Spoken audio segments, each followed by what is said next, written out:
Hi friends, நீங்கள் NEET எழுதி doctor ஆக முடியலன்னு ஃபீல் பண்ணுறீங்களா? ஸோ உங்களுக்காக தான் இந்த டாபிக் கொண்டு வந்திருக்கோம். ஸோ வித்தவுட் நீட் பிஹெச்டி படித்து நீங்களும் எப்படி ஒரு டாக்டரேட் ஆகலாம், அதுக்கான அலைட் ஹெல்த் கோர்சஸ் என்னெல்லாம் இருக்குன்றதை தான் நாங்கள் இன்றைக்கி உங்களுக்கு இந்த வீடியோவில் ஃபுல்லாக சொல்ல போகிறோம். ஸ்கிப் பண்ணாமல் பாருங்கள். ஸோ எங்களோட 15 இயர்ஸ் எக்ஸ்பீரியன்ஸில் என்ன மாதிரி கோர்சஸ்க்கு வந்து ஜாப் ஆப்பர்ச்சுனிட்டி அதிகமாக இருக்குது, ஸோ என்ன மாதிரி கோர்சஸ் எடுத்தால் நீங்கள் லாஸ்ட் வரைக்கும் டெக்னீஷியனாகவே ஒர்க் பண்ணணுன்றது மாதிரியெல்லாம் சேலஞ்ச் இருக்குன்றதை நான் இன்றைக்கி உங்களுக்கு ஒன் பை ஒன்னாக சொல்ல போகிறேன். ஸோ ஹெல்த் கேரில் வந்து டிஃப்ரெண்ட் ரோல் இருக்குது. ஸோ அதில் வந்து நீங்கள் வந்து டயக்னோசிஸில் ஒர்க் பண்ண போகிறீங்களா, ட்ரீட்மெண்ட்டில் ஒர்க் பண்ண போகிறீங்களா, இல்லை ரெக்கவரியில் ஒர்க் பண்ண போகிறீங்களான்றது தான் உங்களோட திறமை இருக்குது, ப்ளஸ் உங்களோட இன்ட்ரெஸ்ட்டும் இருக்குது. ஸோ அந்த மாதிரி கோர்சஸ் தான் நாங்கள் இன்றைக்கி இங்கே ஹைலைட் பண்ண போகிறோம். ஸோ ஒவ்வொரு கோர்சஸ் பற்றியும் நாங்கள் ஒரு ஓவர் வியூ கொடுக்குறோம். அதை பற்றி நீங்கள் நிறைய அனலைஸ் பண்ணுங்கள், ரிசர்ச் பண்ணுங்கள். உங்கள் ஃப்ரெண்ட்ஸ் அண்ட் ஃபேமிலிஸ் கிட்டே இதை பற்றி கோர்சஸ் பற்றி நிறைய வந்து நாலேஜ் வந்து ஷேர் பண்ணுங்கள். ஸோ அப்போ தான் வந்து உங்கள் பெஸ்ட் இன்ட்ரெஸ்ட்டுக்காக இருக்கிற கோர்ஸாக உங்களால் நல்ல கோர்சஸாக செலக்ட் பண்ணி நீங்களும் ஹெல்த் கேரில் ஒரு தனித்துவமான ரோலை வந்து ப்ளே பண்ண முடியும். ஸோ அதுக்கான கோர்சஸ் தான் இங்கே ஹைலைட் பண்ணியிருக்கோம். ஸோ இதை பற்றி ஒவ்வொரு கோர்சஸாக பார்க்கலாம்.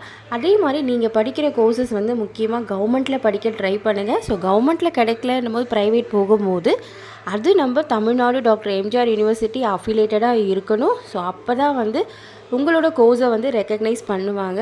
அஃபிலியேட்டட் இல்லாத காலேஜில் படித்தா ஸோ உங்களுக்கான வேல்யூ வந்து ரொம்ப கம்மியாயிடும். ஃபஸ்ட்டு பார்க்க போகிறது பிஎஸ்சி ஃபார்மசி.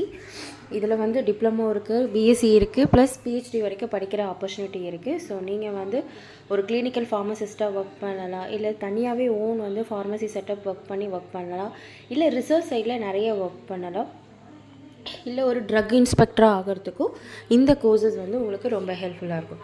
நெக்ஸ்ட் வந்து பார்த்திங்கன்னா ஃபிசியோதெரப்பி. ஸோ ஃபிசியோதெரப்பி வந்து இன்றைக்கி பார்த்திங்கன்னா டயக்னோசிஸ், ட்ரீட்மெண்ட், ப்ளஸ் வந்து இம்பேர்மெண்ட்டு, ஃபஸ்ட் வந்து டிசபிலிட்டிஸ் வந்து ரெடியூஸ் பண்ணுறதுக்கும் வந்து ஃபிசியோதெரப்பிஸ் ரோல் வந்து இண்டிவிஜுவல் ரோல் வந்து ரொம்ப அதிகமாக இருக்குது. ஸோ நீங்கள் வந்து ஸ்போர்ட்ஸ் ரிலேட்டடாக ஒர்க் பண்ணலாம், இல்லை ஜீரியாட்ரிக் ரிலேட்டடாக ஒர்க் பண்ணலாம், இல்லைனா நியூராலஜிக்கல் ரிலேட்டடாக ஒர்க் பண்ணலாம், இல்லை கார்டியோவாஸ்குலர் ரிலேட்டடாக ஒர்க் பண்ணலாம். ஸோ இந்த மாதிரி டிஃப்ரெண்ட் செக்டார்ஸ் வந்து ஃபிசியோதெரப்பியில் அவைலபிளாக இருக்குது. நெக்ஸ்ட் வந்து பார்த்திங்கன்னா laboratory. So BSc laboratory, MSc, PhD வரைக்கும் படிக்கிற ஆப்பர்ச்சுனிட்டி இருக்குது. ஸோ இதுலேயுமே வந்து நீங்கள் வந்து ஓன் வந்து ஒரு லேப் வச்சு ரன் பண்ணலாம், இல்லைனா வந்து ரிசர்ச் சைட்டில் ஒர்க் பண்ணலாம், இல்லைனா ஒரு குவாலிட்டி கண்ட்ரோல் டெக்னீஷியனாக போகலாம், இல்லை மெடிக்கல் டெக்னாலஜிஸ்ட், அந்த மாதிரி வந்து உங்களோட ஜாப் ரோல்ஸ் வந்து அதிகமாக இருக்குது. அடுத்ததாக வந்து பார்த்திங்கன்னா ரேடியாலஜிஸ்ட்டு. ஸோ அதே சேம் தான்.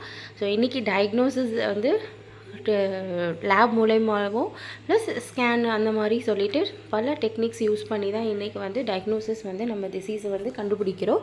ஸோ அதே மாதிரி லெபார்ட்ரி மாதிரியே வந்து ரேடியாலஜிக்கும் இன்றைக்கி நிறைய ஸ்கோப் இருக்குது. ஸோ இதெல்லாம் வந்து நீங்கள் டாப் இன்ஸ்டியூஷனில் படிக்கலாம்.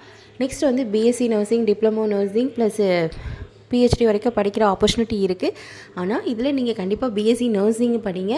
அப்போ தான் வந்து நீங்கள் எம்எஸ்சி, பிஹெச்டி சொல்லிட்டு உங்களோட ஹைக் போயிட்டே இருக்கும். அதே மாதிரி இதை வந்து நீங்கள் கவர்மெண்ட் அஃபிலியேட்டட் காலேஜில் படிக்கணும், இல்லை கவர்மெண்ட்டில் படிக்கணும். ஸோ அப்போ தான் வந்து நீங்கள் மெடிக்கல் கவுன்சிலில் ரிஜிஸ்டர் பண்ணி உங்களுக்குன்னு ரிஜிஸ்டர் நம்பர்ஸ் வந்து அலோகேட் ஆகும். அப்போ தான் நீங்கள் கவர்மெண்ட்டில், ப்ரைவேட்டில் ஒர்க் பண்ண முடியும். இன்றைக்கி NABH ஸ்டாண்டர்ட் கொண்டு வந்ததுனால ஸோ அவங்க வந்து பார்த்திங்கன்னா பிஎஸ்சி நர்சிங்ஸ் தான் வந்து முக்கியமாக ப்ரிஃபர் பண்ணுறாங்க. அடுத்த கோர்சஸ் வந்து பார்த்திங்கன்னா ஆப்டோமெட்ரிஸ். ஸோ இது வந்து பார்த்திங்கன்னா BSc plus PG plus PhD வரைக்கும் படிக்கிற ஆப்பர்ச்சுனிட்டி இருக்குது. ஸோ இது வந்து நீங்கள் ஒரு கிளினிக்கல் ஆப்டோமெட்ரிஸ்ட்டாக ஒர்க் பண்ணலாம், இல்லை வந்து சர்ஜன் அசிஸ்டண்ட்டுக்கு வந்து போகலாம், இல்லை கான்டாக்ட் லென்ஸ் வந்து ஸ்பெஷலிஸ்ட் ஆகலாம், இல்லை ஆப்டோமெட்ரிக் டெக்னீஷியனாகவும் நீங்கள் ஆகிட்டு நீங்களே ஒரு ஓன் வந்து ஆப்டிக் ஷாப் வச்சு ரன் பண்ணலாம்.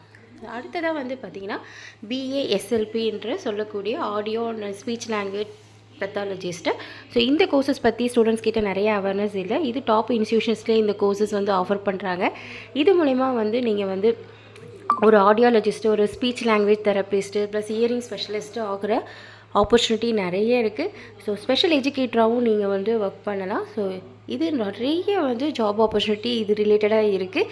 ஸோ இந்த கோர்ஸ் பற்றியும் நிறைய வந்து ரிசர்ச் பண்ணி படிக்க ஆரம்பிங்க. ஸோ அடுத்த கோர்ஸ் பார்த்தீங்கன்னா பிஎஸ்சி மெடிக்கல் சோஷியாலஜி. எனக்கு ரொம்ப பிடிச்ச கோர்ஸ், ஏன்னா நான் படித்த கோர்ஸு. ஸோ இது வந்து பார்த்தீங்கன்னா நீங்கள் social aspect, cultural aspect, psychological aspect, health aspect, so எந்த ஆஸ்பெக்டில் வேணாலும் ஒர்க் பண்ணலாம். ஸோ என் கூட படித்தவங்க நிறைய பேர் வந்து பார்த்திங்கன்னா IT sector, research sector, counselling side, plus health educator, special எஜுகேட்டரெல்லாம் வந்து ஒர்க் பண்ணுறாங்க. ஸோ இதில் வந்து நிறைய ஜாப் ஆப்பர்ச்சுனிட்டிஸ் இருக்குது. ஸோ இந்த கோர்ஸ் வந்து நம்ம Vellore CMC plus triple M college பேர் அங்கெல்லாம் வந்து இந்த கோர்சஸ் வந்து ஆஃபர் பண்ணுறாங்க. ஸோ கண்டிப்பாக இந்த கோர்சஸும் நீங்கள் முக்கியமாக வந்து உங்களோட ஸ்டடீஸில் வச்சுக்கலாம். ஸோ நெக்ஸ்ட் வந்து பார்த்திங்கன்னா டயாலிசிஸ் டெக்னாலஜி. ஸோ இந்த கோர்சஸும் பார்த்திங்கன்னா பிஎஸ்சி, யூஜி, பிஜி, பிஹெச்டி வரைக்கும் வந்து ஆப்பர்ச்சுனிட்டி இருக்குது, படிக்கிற ஆப்பர்ச்சுனிட்டி. இன்றைக்கி வந்து பார்த்திங்கன்னா நம்மளோட ஃபுட் ஹேபிட்ஸ், நம்மளோட ரெகுலர் மெடிசன்ஸோட சைடு எஃபெக்ட்ஸ், இதனால் வந்து நிறைய ரீனல் ஃபெயிலியர் பேஷண்ட்ஸ் வந்து வராங்க. அப்போ அந்த மாதிரி கேஸஸ்க்கு டயாலிசிஸ் வந்து தேவைப்படுது. ஸோ அதை வந்து நீங்கள் ஓனாகவும் வந்து ஒரு இன்ஸ்டியூஷன் வந்து ரன் பண்ணலாம். அப்படி இல்லை ஒரு ஹாஸ்பிட்டல் செக்டர்லேயும் நீங்கள் வந்து இண்டிவிஜுவலாக டாக்டருக்கு ஈக்குவலாக ஒர்க் பண்ணுற ரோல் வந்து டயாலிசிஸ் டெக்னீஷியன். நெக்ஸ்ட் வந்து பார்த்திங்கன்னா மெடிக்கல் ரெக்கார்ட் சயின்ஸ். ஸோ வந்து மெடிக்கல் ரெக்கார்ட்ஸ் வந்து இன்றைக்கி எல்லாத்துக்குமே ரொம்ப முக்கியம். அது வந்து பேஷண்ட்டோட ட்ரீட்மெண்ட்டுக்காகட்டும், ப்ளஸ் வந்து கிளைம், இன்சூரன்ஸ், கோடிங், பில்லிங்க்கு எல்லாத்துக்குமே வந்து மெடிக்கல் ரெக்கார்ட்ஸ் வந்து ரொம்ப முக்கியம். ஸோ இப்போ அதில் வந்து என்ன மாதிரி ஜாப் ரோல் இருக்குது பார்த்தீங்கன்னா, நீங்கள் மெடிக்கல் ரெக்கார்ட் டெக்னீஷியன் ஆகலாம், ஹெல்த் இன்ஃபர்மேஷன் மேனேஜர், அது மாதிரி ஐடி செக்டர்ஸ்லாம் வந்து நிறைய ஜாப் ஆப்பர்ச்சுனிட்டி இருக்குது. நெக்ஸ்ட் வந்து பார்த்திங்கன்னா பிஎஸ்சி நியூட்ரிஷன். ஸோ வந்து இன்றைக்கி ஃபுட்டு வந்து மிகப்பெரிய இம்பேக்ட் வந்து க்ரியேட் பண்ணுது. ஹெல்த் ஆகட்டும், டிசீஸ் ஆகட்டும், ப்ளஸ் வெல்னஸ் ஆகட்டும். ஸோ அந்த மாதிரி கோர்சஸை நீங்கள் டாப் இன்ஸ்டியூஷனில் படிச்சிங்கன்னா நீங்கள் வந்து ஒரு பப்ளிக் ஹெல்த் நியூட்ரிஷனிஸ்டாகவோ, இல்லை நியூட்ரிஷன் எஜுகேட்டர், இல்லை ஃபுட் இண்டஸ்ட்ரி கன்சல்டன்ட், இல்லை வெல்னஸ் கோச், இல்லை நீங்கள் வந்து பிலாகராகவோ ஒர்க் பண்ணலாம். ஸோ நிறைய வந்து ஜாப் ஆப்பர்ச்சுனிட்டி பிஎஸ்சி நியூட்ரிஷன்ஸ்க்கு இருக்குது. நீங்கள் ஓனாகவும் வந்து ஒரு கிளினிக் வந்து ரன் பண்ணுறதுக்கான ஆப்பர்ச்சுனிட்டி நிறைய இருக்குது. அடுத்தது வந்து பார்த்திங்கன்னா ஹெல்த் கேரில் நிறைய சேலஞ்சஸ், ஆப்பர்ச்சுனிட்டிஸ் இருக்குது. ஸோ நீங்கள் படிக்கிற இன்ஸ்டியூஷன் வந்து ரொம்ப முக்கியம். நீங்கள் கற்றுக்கிற ஸ்கில் வந்து ரொம்ப ரொம்ப முக்கியம். ஸோ அதில் வந்து நிறைய ஸ்கில் கேப் இல்லாமல் பார்த்துக்கோங்க. டாப் இன்ஸ்டியூஷனை வந்து கண்டிப்பாக ப்ரிஃபர் பண்ணுங்கள். ஃபஸ்ட்டு வந்து கவர்மெண்ட்டில் ட்ரை பண்ணுங்கள். ஸோ இப்போ பேராமெடிக்கல் கவுன்சிலிங் வந்து ஓப்பன் ஆக போகுது, இன்றைக்கும் இல்லை நாளைக்கும். ஸோ இப்போ அதில் ஃபஸ்ட்டு வந்து நீங்கள் கவுன்சிலிங் வந்து ட்ரை பண்ணுங்கள்.